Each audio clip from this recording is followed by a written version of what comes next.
In this segment of the Word tutorial, I'm going to demonstrate how to insert 3D models in a document in Word. So we have here a Word document, and for the sake of demonstration of the functionality of Word, we're going to learn how to add 3D models. So we are in Word, we have the document, we go here under the Insert tab, and then we go under 3D models. Here you can search for a keyword, or you can use one of those categories, or simply click on any of those items. So let's say I want this all animated.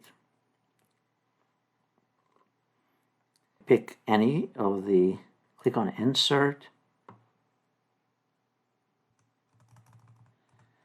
and you can kind of spin this, adjust how it will display to the viewer by using those controls.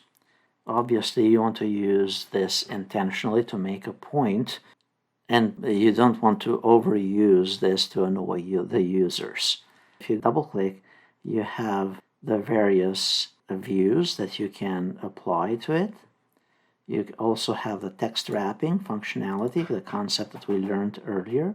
So you can have this so it wraps tightly against the text, and you could pan and zoom and align it and all kinds of other tools. So keep in mind here to utilize these contextual tools that show up for this object.